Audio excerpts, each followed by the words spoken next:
Happy to be here. How's everybody doing? Good. Yeah, excited to be here. I had a lot I wanted to share with you all, but I'll try and leave a little bit of time at the end for any questions, comments that you all might have. Give you a little, just kind of a crash course, brief background on how I got here. This is, been at Georgia Southern now for 4 years, got hired spring of 2019. So going into our 5th season, I'll talk a little bit more about our staff later on. But prior to that, I was an associate head coach at Appalachian State for 6 years up in Boone, North Carolina. And then prior to that was an assistant associate head coach at Wake Forest University in Winston-Salem, North Carolina for 8 years. I spent about 8 months at Elon University in Burlington, North Carolina, right out of college. So I did my undergrad at James Madison University way back when. Interesting now that they're a part of our league, so I haven't been back to JMU in I think close to 17, 18 years, and now we get to go there once every other year, so that's pretty cool. But yeah, how I sort of got into coaching, it's an interesting story. I was actually growing up playing volleyball. It was not big in my area. I'm from a city called Fredericksburg, Virginia, right smack between Washington, D.C. and Richmond. It had a lot of opportunities for boys and men's volleyball, so I actually had to commute to Richmond 3 to 4 times a week to play. But growing up, my family was all about it. My parents owned a club. They played like rec league. I got my start playing sand volleyball, which is a pretty consistent tune for a lot of people. That's how they get their exposure. But yeah, I actually had an opportunity my junior and senior year in high school to be a volunteer assistant coach for the local Division III school, University of Mary Washington. So here I was, this 15, 16-year-old kid driving over to the college every single day after school and just kind of banging balls and coaching and kind of breaking my teeth that way, which was a really unique experience when I look back on it. But that sort of paved the way. Got into JMU, got over there, served as a manager and student assistant for the varsity team there, and then I played on the men's team. I coached the women's club team. So I've actually had an opportunity to go out last night over to the rack to watch our men's club team practice, and it was like 9 p.m. And it was a little bit nostalgic because it brings back the days of my 3 to 6, 7 to 9, 9 to 11 schedule. I literally ate, slept, and breathed volleyball 24/7. It's amazing I got through school, if I'm going to be honest with you. But did it, and that sort of catapulted me. Had an opportunity after I got done JMU to go overseas and play. I was about a day away from signing a pro contract to go play over in the Netherlands. Then a friend called me who was at Elon. She was an assistant at JMU while I was there, and she said, "Hey, I need an assistant. I think you're going to be really good at this. Why don't you come? Put the playing. You can always go play." And then that was 2004, and now it's 2022. So I didn't go back and play. But it jump-started something that I'm pretty passionate about, pretty cool. I always said if I wasn't coaching, that's kind of the question, if you weren't doing your job, what would you be doing? I'd be teaching because it's the same thing to me. I was inspired by my grandmother, who was a reading specialist at the elementary school level for close to 35 years. And it's teaching and coaching is just something that has always just resonated with me. So if I wasn't coaching here at Georgia Southern, I'd probably be teaching physical ed or math or somewhere at a high school and coaching high school and club, because at the heart I think that's who I am and that's what I'm about. So I'm going to run through some things. Dr. Wilson asked me to talk with you a little bit about culture, leadership, some of the things that we're seeing in the landscape right now. And I preface this with, we talk about this as our staff, I'm an open book, very transparent about everything that we do. So anytime you ever want to come, stop by the office, sit, chat, talk, come by practice, email me, call me, text me, whatever. I am not reinventing the wheel, and I'm not hiding anything up here. I'm very fortunate that I've been able to do this for coming up on, I guess, 19 years now, and through that process have worked alongside and for some pretty incredible people who have impacted me in a real positive way. So that's how I've sort of shaped and developed my philosophy and who I am as a person. It's less me, it's more who I've had the opportunity to surround myself with, what I've watched, what I listen to, what I read, all those things ultimately impact who I am as a coach. And I'm still learning. I think you're going to get anything out of this whole presentation today. If you want to be a great leader, if you want to be a great coach, if you want to be a great teacher, if you want to be a great anything, I'm a firm believer, 100%, you have to be in a constant state of learning, constant state of evolving yourself, your philosophy, your methodology, how you approach what you do in mastering your craft every single day. So me sitting up here as the head coach who's been doing it for close to 20 years, I'm telling you, I'm still learning something new every single day, and that's what excites me. That's what ignites me. And so yeah, so we'll kind of jump into it. Big question I get, what I know now, I wish I knew then. And this picture is back in 2005 when I was an assistant at Wake Forest University at the ripe age of 23 years old. And what I thought was the most important thing back then, winning, right? I mean, I was this hotshot 20-year-old, typical, just wanted to win and beat everybody's face in. It didn't matter who was on the other side of the net, and I'd do it at any cost, right? Because that was the most important thing. I was competitive, winning, that's all there was. So, I still have relationships with student athletes who are now parents of kids that I'm recruiting who are on this team, who used to talk and laugh about, I jump up and down in the box and scream and yell and we need to do this, we need to win and all that good stuff because that was my DNA back then. So fast forward, right, to now, I think the big difference between, what I know now as opposed to what I knew then is, back then winning games was important to me. Right now, winning people is important to me. And I put this up here because, this resonates with me. Heather Call Holmes, who was my mentor, boss, one of my best friend for 8 years when I was at Wake Forest. She unfortunately isn't with us anymore. She passed away from breast cancer back in 2019. She was a big reason why I got this job. Got this job in January and she passed away that May. But one of the last conversations we had was talking about this, the most important things, and it's kind of a quote that resonates within our program now. And that's the most important things in life aren't things. Right? At the end of the day, when we're coaching, when we're working, when we have these professional aspirations and goals, yeah, we're trying to be the best, right? We're trying to accumulate trophies and banners and championships and promotions and money, right? And all these material things that, on the outside, on the external look great, right? And give us satisfaction, give us validation. All right, but at the end of the day, those are just things, right? And as I've been doing this, the more and more I get into this, the more I realize what Heather talked about with me, it's true. The most important things in life aren't things, right? It's relationships, it's people, it's shared life experiences. Those are the things that, at the end of your lifespan, you're going to look back on that you're going to treasure the most. So that's probably the biggest difference. Back then, I was just wanting to win games. Now, I want to win people, right? And so talking about our team specifically, like our culture, who we are, what we're about, Georgia Southern Volleyball. And it's actually interesting that this came up because we're in this phase right now where we're going through this spring using our off season as an opportunity to really sort of redefine what our culture looks like or what it means, because now that we're 4 years in and it's been a lot of against the wall, head beating, just banging it in there, but we feel like we're in a really great place with our culture. We've got a roster that really is committed and invested in who we are as a program and what we're trying to do, what our vision is.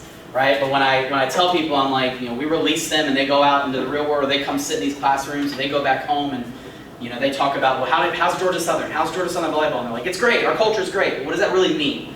Right, so I really spent the break trying to put something on paper that really sort of defines who we are and what we're about. So we've actually, the last 3 weeks, we've spent a great deal of our time in this sort of bottom layer right here, talking about what I call our culture C's. Okay, and that's character, connected, consistency, and communication. And then our next phase, we're going to talk a lot about being process-driven. You guys probably are familiar with that, growth mindset versus fixed mindset. All right, not being so results-focused. We are a team sport, right? And so it's really hard, especially in today's climate, to put we over me, big team, little me, right? And then really, because we have a relatively young roster, trying to talk a lot about standards and expectations. Me as a coach, I'm not a big rules guy. A lot of coaches out there, when you get there, you're going to put your handbook together and you're going to have 150 things that your players cannot do. Me, I've got 2 rules. Okay, one is you're going to go to class. All right, if you don't go to class, you're going to be automatically suspended. Right, if you're suspended from practice, you're not putting up numbers, and in our gym, if you're not putting up numbers, you're not going to have opportunities to play.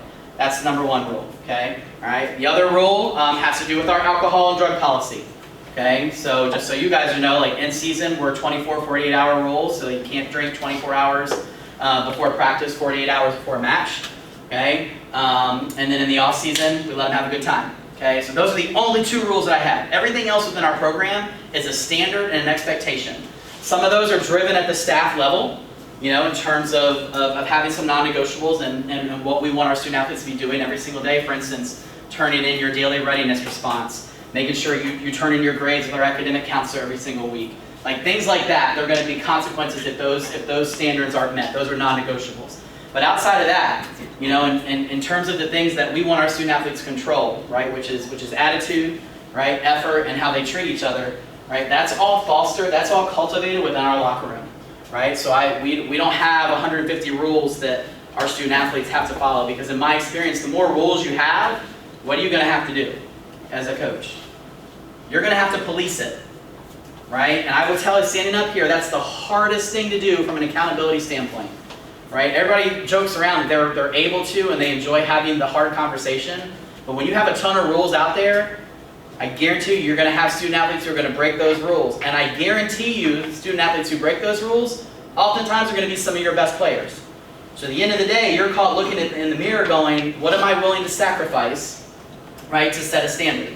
Right? And so in my experience, what I've come to find out is when we let our student athletes, right, establish, shape, and kind of form these standards and expectations on a consistent basis, so long as they know, right, what goes into our culture, like the foundational components of our culture, our culture sees, right? And that is we have high character people who are connected, they're consistent in purpose, and they communicate at an elite level, right? If we focus on this, these tend to take care of themselves, right? That's sort of my philosophy. Right? And then from there we go into what does it mean to play with grit, confidence, we'll talk a little bit more about that when we get into the sports site, right? All leading to competitive excellence, right? And then this sort of up here, right? This is sort of, when you look at it, I call these our cornerstones, right? So if you want a simple definition of who we are and what we're about, when we talk about Georgia Southern Volleyball, it's up here, right? We're about academic integrity. We want to pursue excellence athletically, all right? Win, be competitive. We want to develop great leaders, and we want to serve people first. Okay, right? And so all of that, right, is filtered down through here, which drives our cornerstones, right? And so this is a great quote that's in our locker room, and it's on a lot of things that I put out there, and that's that culture drives expectations and beliefs. Expectations and beliefs drive behavior. Behavior drives habits. Habits create the future. Right? If you think about your goal as a coach, what you're essentially doing, right, is you're trying to build habits, build and sustain good habits.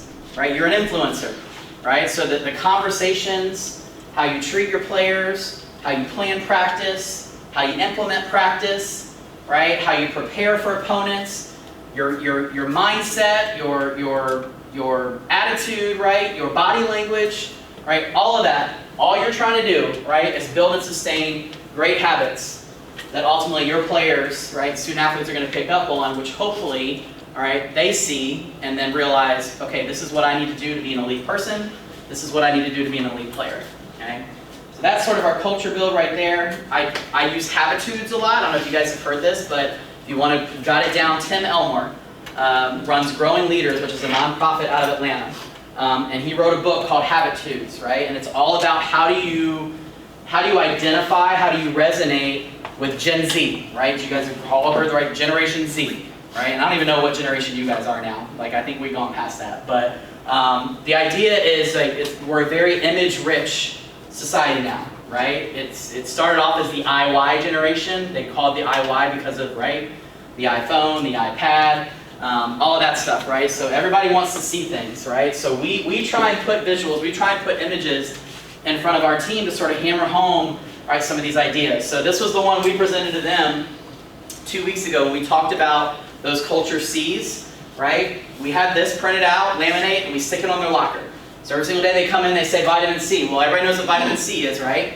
You need it to be healthy, right? It protects your immune system, keeps you from getting sick, right? And so we talk about this and we said, all right, vitamin C, here's our culture C's. So going back here to this base layer, we wanted our players to understand that if we are anything, we are these right here. Because ultimately, at the end of the day, having high character people who are connected, stay consistent in their purpose, and communicate at an elite level, right? If we don't have that, we don't have anything. Okay, so they are essential to the health and well-being of our culture on a daily basis, right? So that's why we call them the vitamin C's, right? And there they are again, okay? All right, so we talk about recruiting. When we bring kids in, a lot of great volleyball players out there. A lot of great volleyball players. It's easy to recruit. It's easy to walk into a tryout. It's easy to walk in a gym and go, that's the most athletic person in this gym, right?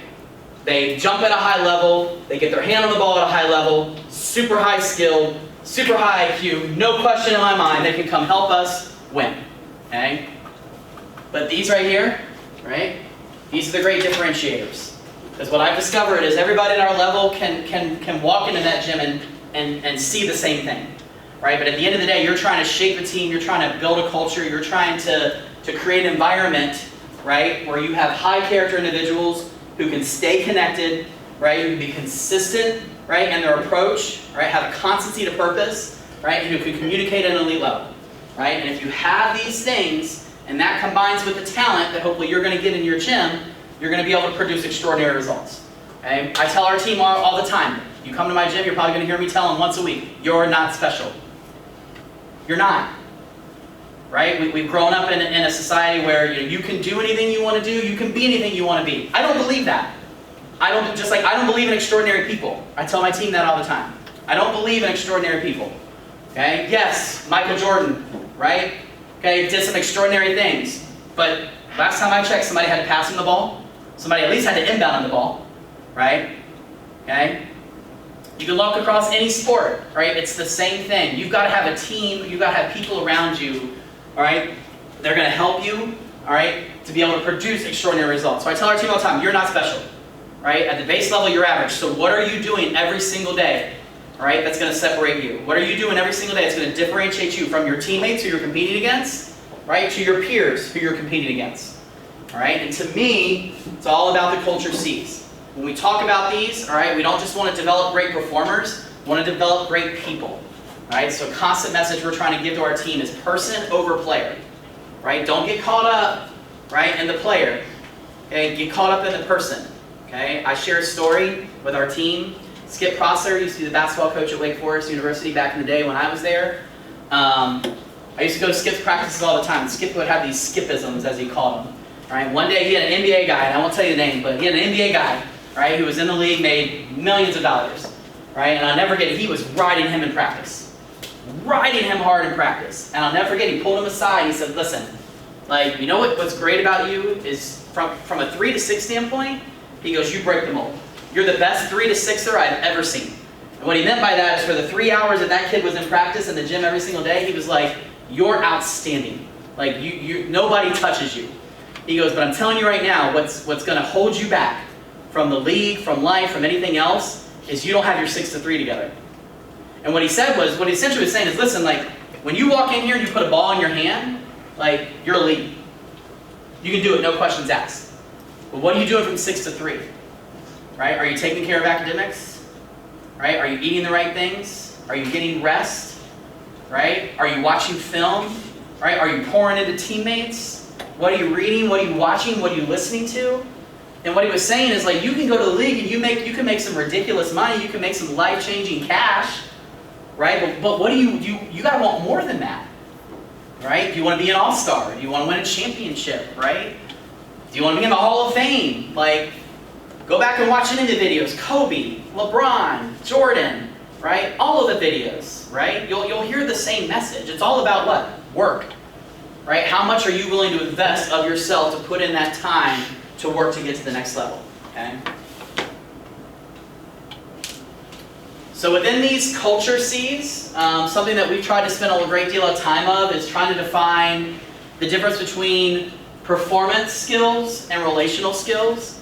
And so performance skills, think about it, these are really the skills that get you in the gym by yourself to get better.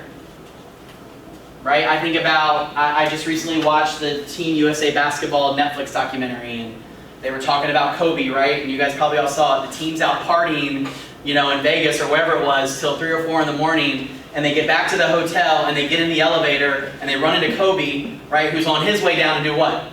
Work out, gym.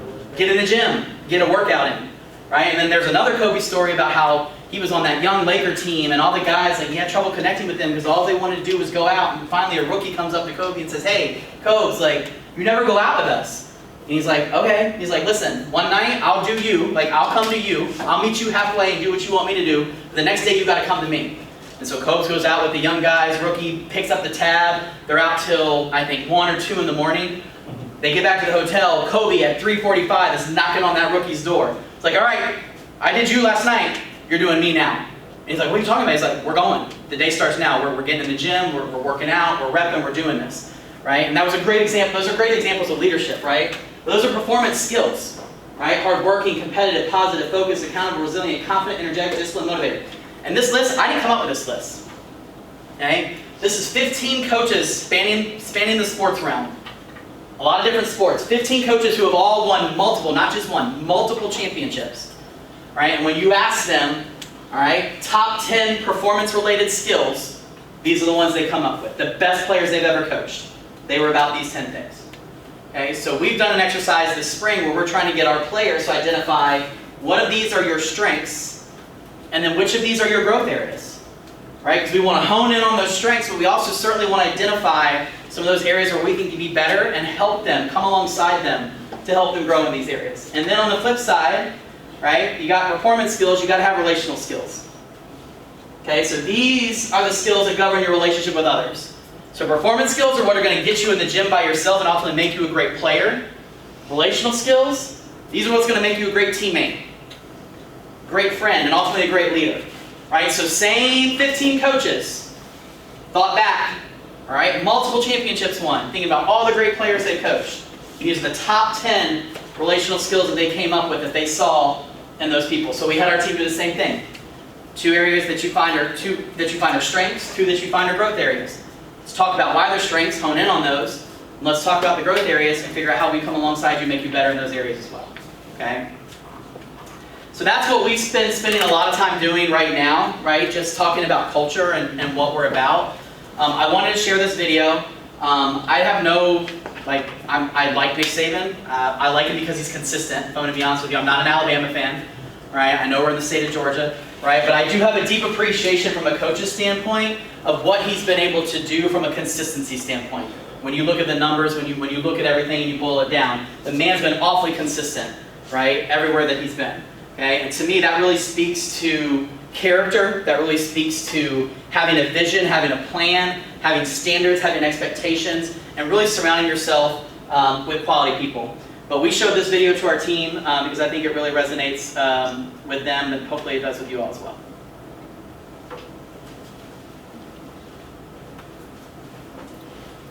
The guys here, and not all become first-round draft picks, even though some of them have the ability to be. So the guys that become that have a great sort of sense of purpose, sense of pride and performance, and they're willing to invest in what they want to do in terms of their work ethic. I mean, I always tell you, you're going to reap what you sow. You've probably heard that 1,000 times. So you're going to get out of it what you put into it.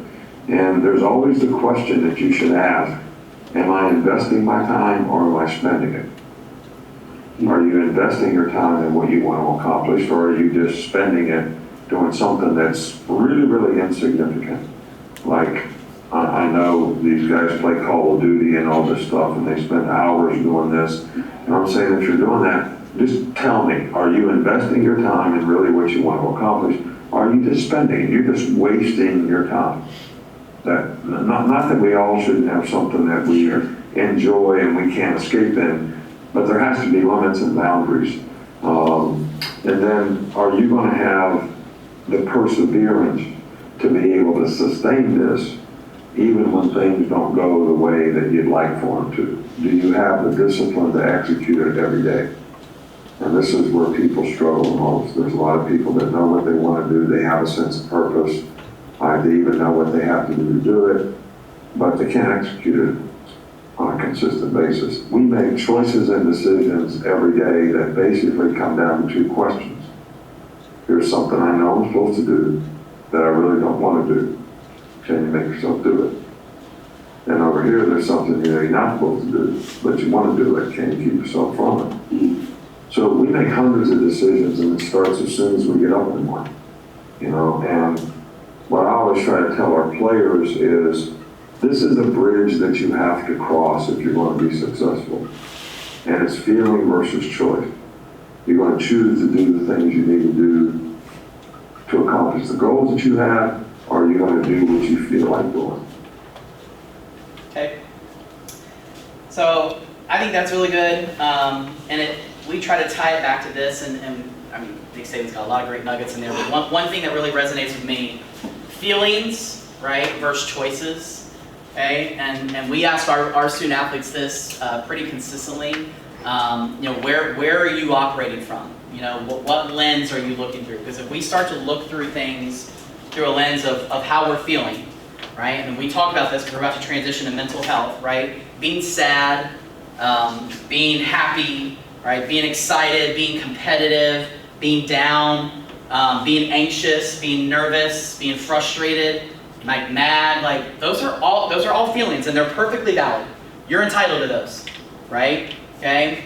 But one thing I consistently challenge our team with is your ability, right, to not let your response, okay, or sorry, not let your reaction be your response. So ultimately, how do you respond when you're feeling that way in those moments is what's going to separate you, right? So feelings versus choices, right? And I love what he talks about, right? Here's something that I know I'm supposed to do. I know I'm supposed to get up at 5:30 in the morning to eat a hearty breakfast before going in for an hour lift followed by a 2.5-hour practice. Here's something that I know I'm supposed to do, right? But I know I don't want to do it. Because who in the heck wants to get up at 5:30 in the morning and make themselves a hearty breakfast? Nobody. I don't even want to do that, right? Okay? Can you make yourself do it? Can you choose to do that, right? Versus over here, here's something I know I'm not supposed to do, right? Lift starts at 7. I show into the locker room at 6:50. I haven't eaten a single thing, right? Here's something I know I'm not supposed to do, but I really want to do because I want that extra, 40 minutes of sleep, okay? Or maybe it's I didn't go to bed the extra hour I should have had the night before. Here's something I know, right, I'm supposed to do, right? Can you make that choice, right? And that's the battle our student athletes have every single day, and that's what we're in the business of doing. Right? Going back to these culture C's, right? Because high character people, right? They make great choices. Okay? When you have people that are connected, we don't allow each other to make bad choices. There's accountability there. Right? When we're consistent, right? We understand that constancy to purpose, the goal, what we're trying to accomplish is always there. It drives every single thing that we're doing. Right? And then we communicate at an elite level.